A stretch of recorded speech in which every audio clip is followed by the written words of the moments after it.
সুধী দর্শক, প্রীতি ও শুভেচ্ছা নিন। প্রামাণ্য অনুষ্ঠান জনপদ থেকে আপনাদের প্রত্যেককে স্বাগত জানাচ্ছি।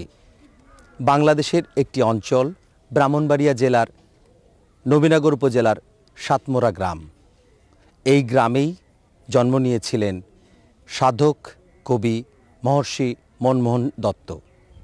এই কবি শুধু কবি ছিলেন না, উনি ছিলেন অসাম্প্রদায়িক একজন কবি, যিনি সৃষ্টি করেছিলেন এমন একটি সঙ্গীত, মলয়া সঙ্গীত, যে সঙ্গীত হিন্দু, মুসলমান, বৌদ্ধ, খ্রিস্টান সকল ধর্মের কাছে ছিল সমানভাবে জনপ্রিয়। সঙ্গীতের মাধ্যমে পরমাত্মাকে পাওয়ার এক অবিনাশী চেষ্টা উনি করে গিয়েছিলেন এবং জনপ্রিয় হয়েছিলেন এই অঞ্চলের লাখ লাখ কোটি কোটি মানুষের কাছে। তার এই অসাধ্য সাধনা এই অঞ্চলের মানুষকে করেছিল নতুনভাবে উদ্দীপ্ত। আমাদের আজকের বিষয় সাধক কবি মহর্ষি মনমোহন দত্ত ও তার সঙ্গীত মলয়া। সাধক কবি মনমোহন দত্ত 1284 বঙ্গাব্দে 10 মাঘ ব্রাহ্মণবাড়িয়া জেলার সাধারণ জনপদ সাতমোরা গ্রামে জন্মগ্রহণ করেন। সাধক পুরুষ মনমোহন দত্ত ছিলেন ভাবুক, কবি ও ভাবসঙ্গীতের রচয়িতা। তার লেখা সাধন গীতি, বাণীর অন্তর মাধুরীতে লালন সঙ্গীতের স্বগোত্র এবং যে আত্মচিন্তার প্রকাশ সেখানে ঘটেছে তা আমাদের লৌকিক সাহিত্যেরই সিদ্ধ রস। কে যেন আমার অতি সাধু করে হাত দুখানা ধরে কাছে টেনে নিতে চাই, হাত দুখানা ধরে কাছে টেনে নিতে চাই, মন মাঝে যেন কার ডাক শোনা যায়, মন মাঝে যেন কার ডাক শোনা যায়।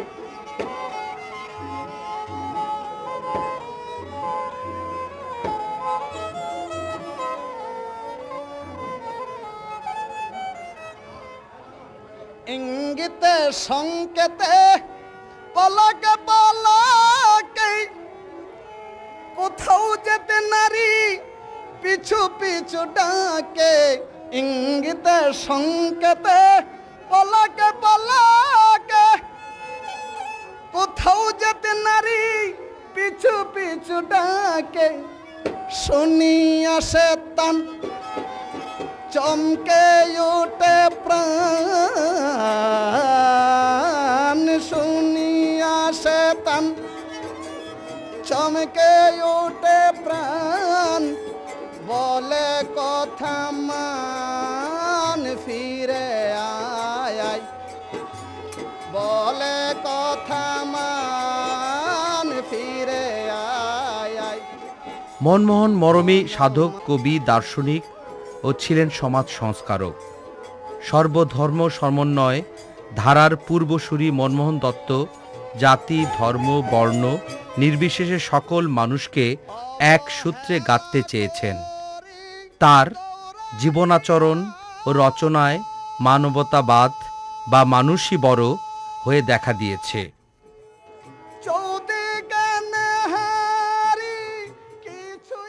সর্বধর্মের সামঞ্জস্য যেখানে সেখানে প্রকৃত ধর্ম। হ্যাঁ, সর্বধর্মের সামঞ্জস্য বলতে যে মসজিদে যে আজানের ধ্বনি হচ্ছে, মন্দিরে যে ঘণ্টার ধ্বনি বাজছে, তারপরে গির্জাতে যে ধ্বনি বাজছে, একই অনুভূত হতে হবে আমার মধ্যে। এটা হলো প্রকৃত ওনার যে থিমটা ছিল সর্বধর্মের আদর্শ। যেখানে আজান দিচ্ছে সেখানে আমার প্রভুকেই ডাকছে, গির্জাতে ডাকছে আমার প্রভুকেই ডাকছে, নানান নামে তাকে ডাকছে, কিন্তু সমন্বয়ের আদর্শ ছিল তিনি মূল বিষয়বস্তু এবং মানবতাই তিনি আদর্শ ছিল। হ্যাঁ, মানবতাই ধর্মজীবনের মুখ্য উদ্দেশ্য। হ্যাঁ, এবং ধর্ম মানেই মানবতা। সাধক কবি মনমোহন দেশে বিদেশে রয়েছে অসংখ্য ভাবশিষ্য। তার প্রিয় শিষ্যদের মধ্যে রয়েছেন মনসুর আলী, লবচন্দ্র পাল, নিশিকান্ত সেন এবং ফকির আফতাবউদ্দিন প্রমুখ। দেহতত্ত্ব, যোগতত্ত্ব ছাড়াও সাধারণ পথের করণ কারণের অনেক গূঢ় রহস্যের মধ্যেই রচনা করেছেন আমি চাই না বেহেশত, চাই না দোজক, চাই শুধু দয়াল তোমারে।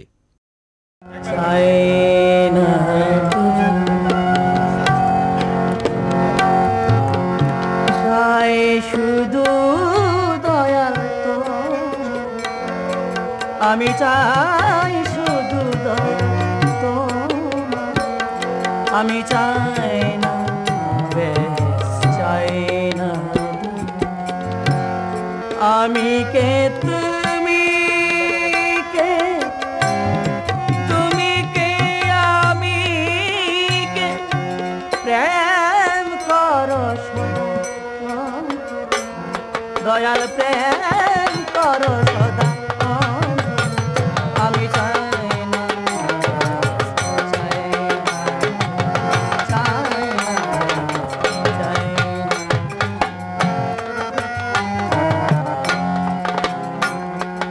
আমারে বানায়া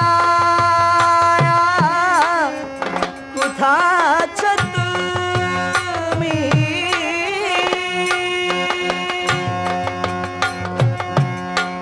কোথা হতে এলেন দয়াল কোথা যাব আমি আমারে বানায়া কোথা আছো তুমি কোথা হতে এলেন দয়াল কোথা যাব আমি আমি তুমি মাঝে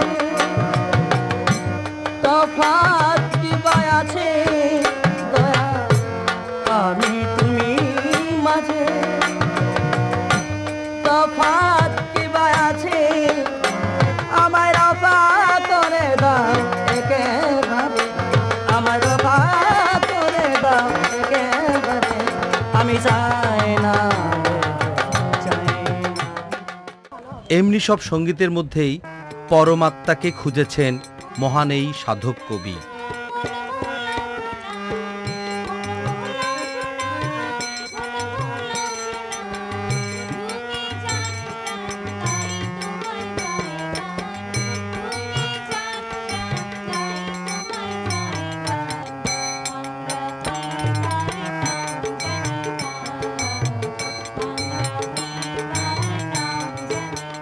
কবি মনমোহন যেখানেই গেছেন সেখানেই সহযাত্রী ছিলেন আফতাবউদ্দিন।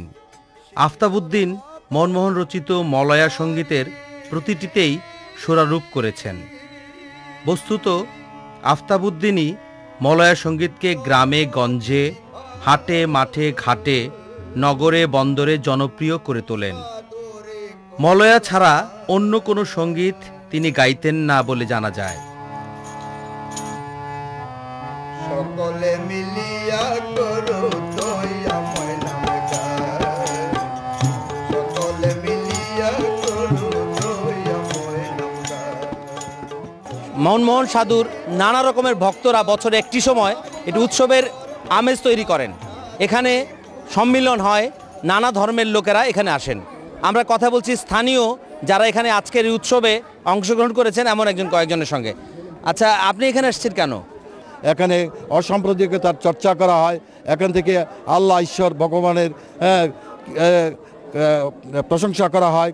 সবাই এখানে আসেন একটা ভ্রাতৃত্ব বন্ধনে আবদ্ধ হতে, সমাজকে সুন্দর এবং অমলিন করার জন্য। এখানে দেখেছি জাতি ধর্ম নির্বিশেষে সকলের আগমন, জাতি ধর্ম নির্বিশেষে এক লাইনে বসে এখানে তাবারক বা প্রসাদ নিতেন। এইটা আমাকে আকর্ষণ করেছে। মহর্ষি মনমোহনের যে ভ্রাতৃত্ববোধ, সাম্য, মৈত্রী এবং প্রীতি, এই আদর্শকে সামনে রেখে জাতিগত হিংসা দূর করার জন্য একমাত্র তিনি হচ্ছেন সঠিক ব্যক্তি। মহর্ষি মনমোহনের সেই মলয়া সঙ্গীত ইংরেজিতে ট্রান্সলেট করে গান করা হয়। সুদূর চীন থেকে লোক এসে মহর্ষি মনমোহনের কথা বলে। এমন এক ব্যক্তিত্ব ছিলেন যিনি এই এলাকায় সর্বপ্রথম অসাম্প্রদায়িকতার যে বীজ এটা বপন করেছিলেন।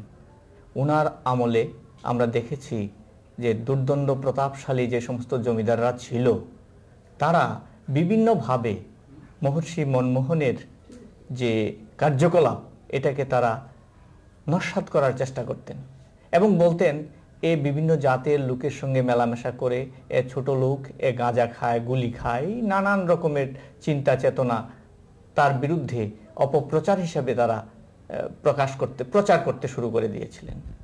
কিন্তু মনমোহন এমন এক সাধক ছিলেন যিনি এই সমস্ত জমিদারদের অত্যাচারের বিরুদ্ধে রুখে দাঁড়িয়ে শুধু এটুকুই বলেছিলেন যে তার সঙ্গীতের মধ্যে যাব না সজনিয়ার সে দেশে, যে দেশের মানুষের সাথে মননাহি মিশে। এবং তিনি প্রথম অসাম্প্রদায়িকভাবে প্রথম যে গান বা সঙ্গীত রচনা করেছিলেন, তার সেই সাধনার প্রথম যিনি তাকে সাহায্য এবং সহায়তা করেছেন তিনি হচ্ছেন ফকির আফতাবউদ্দিন। মনমোহনের সঙ্গে তার যে সংযোগ, এই সংযোগ না ঘটলে মনমোহনের যে প্রতিভা, সেই প্রতিভা পরিপূর্ণভাবে বিকশিত হতো না। কবিগুরু রবীন্দ্রনাথ ঠাকুর প্রায়ই ধ্যানমগ্ন হয়ে মনমোহন দত্তের গান, মলয়া সঙ্গীত শুনতেন। বিশ্বকবি রবীন্দ্রনাথ ঠাকুর তার গান শুনে বলেছিলেন, কবি কল্পনা করে, সাধক চোখে দেখে।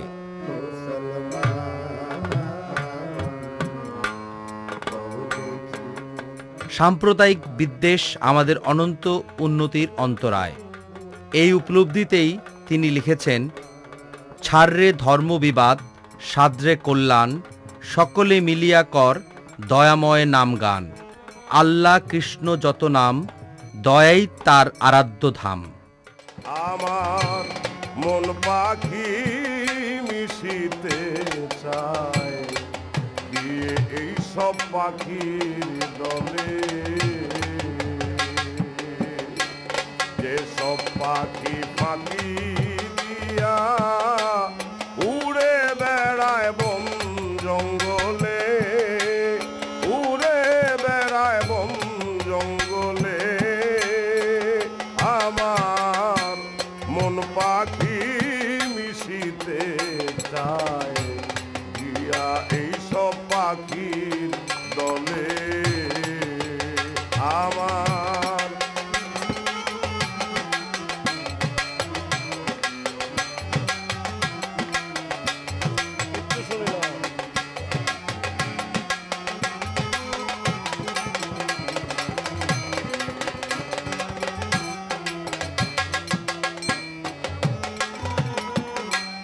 কত করে করি মানা,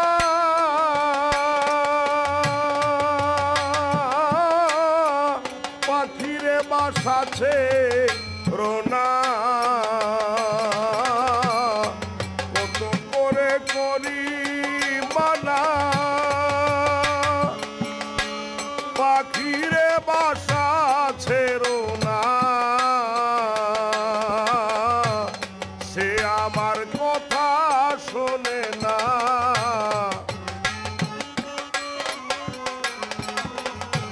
সে আমার কথা শোনে না, তার শোনে পারি না বলে।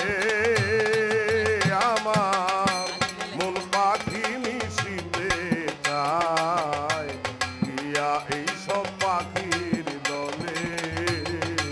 আমার মন পাখি মিশিতে চায় গিয়া এই সব পাখির দলে। মনমোহন সঙ্গীত চেতনায় উপস্থিত লক্ষণীয়, তেমনি তার জীবনাচরণ ও সাধনা কর্মে সুস্পষ্ট।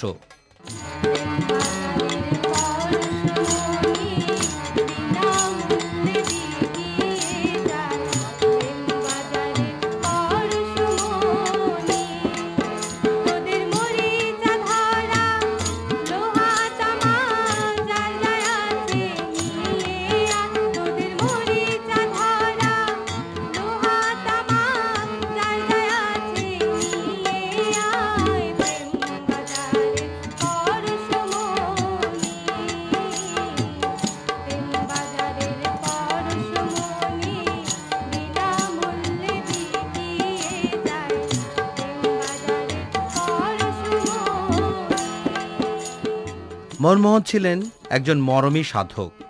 চিন্তা ও চেতনায়, বিশ্বাস ও মননে সুফি বা মরমী সাধকগণ একেশ্বরবাদী ও প্রেমবাদী। আমরা এসেছি এখানে গান বাজনা শোনার জন্য এবং মনমোহন দত্তর আদর্শকে মাথায় নিয়ে অবশ্যই একটা সার্থক মানুষ হতে চাই। আমার অত্যন্ত ভালো লাগে এই জায়গায় আসার জন্য। আমি খুব অস্থির হয়ে থাকি প্রাণবন্তভাবে।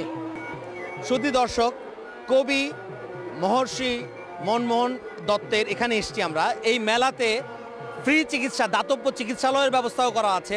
এখানে যারা ভক্ত আশেকান এবং সাধারণ মানুষ আসেন তাদেরকে এখানে এই মেলা কমিটির পক্ষ থেকে ফ্রি চিকিৎসা করানো হয়। মানব সেবার আরও একটি দৃষ্টান্ত এখানে স্থাপন করা হয়। এখানে নানা পেশার লোকেরা এসে চিকিৎসা নিয়ে থাকেন।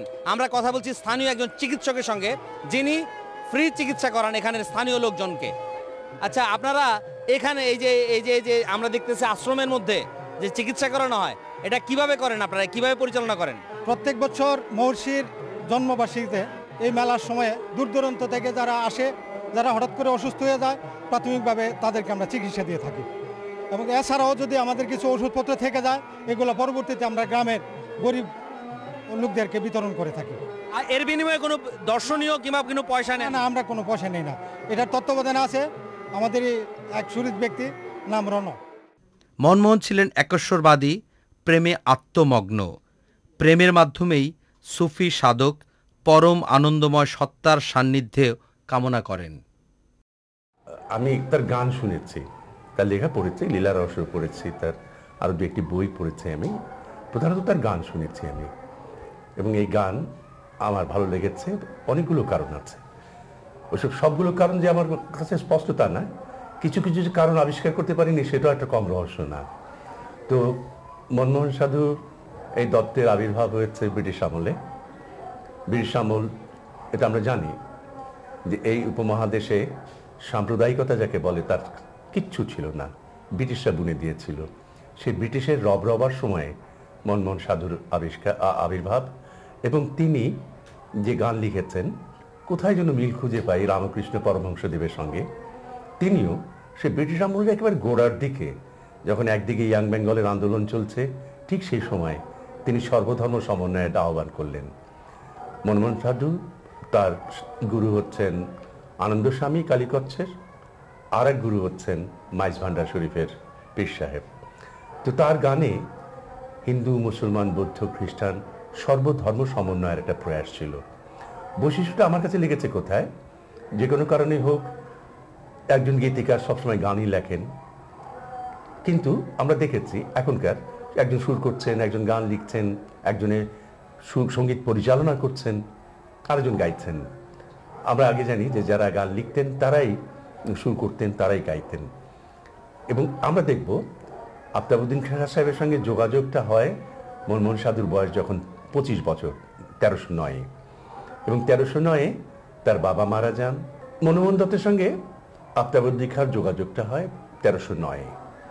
এবং আফতাবউদ্দিন খাঁর সঙ্গে যোগাযোগ হওয়ার পরে তিনি জানতে পারেন যে আফতাবউদ্দিন খাঁ ছিলেন ওখানে। তখন তিনি জিজ্ঞেস করেছেন যে এত সুন্দর বাঁশি বাজে আফতাবউদ্দিন খাঁ কোথায়, কাজে এই মাত্র আপনার ওখান থেকে চলে গেলেন। তারপরে তাদের সঙ্গে যোগাযোগ হয়, নিবিড় যোগাযোগ।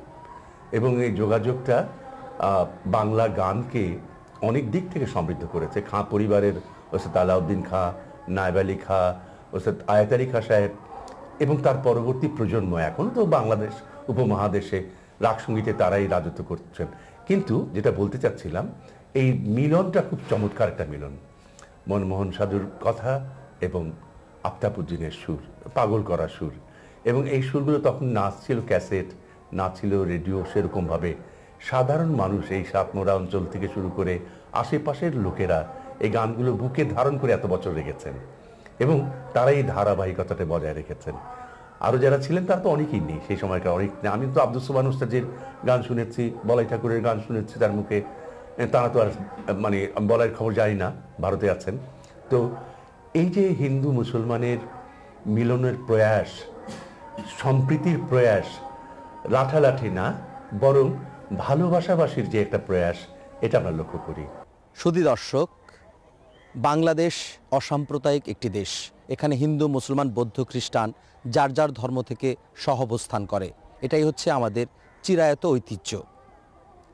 সাধক মনমোহন দত্ত তার নিজস্ব সঙ্গীত মলয়া সৃষ্টি করে আমাদের মধ্যে সম্প্রীতি তৈরি করেছেন। বাংলাদেশের সম্প্রীতি অটুট থাকুক, আজ এ পর্যন্তই। আগামী অনুষ্ঠান দেখার প্রত্যাশায় সবাইকে শুভেচ্ছা। আমার মন পাখি মিশিতে চায় দিয়ে এই সব পাখির দলে, যে সব পাখি ফাঁকি দিয়া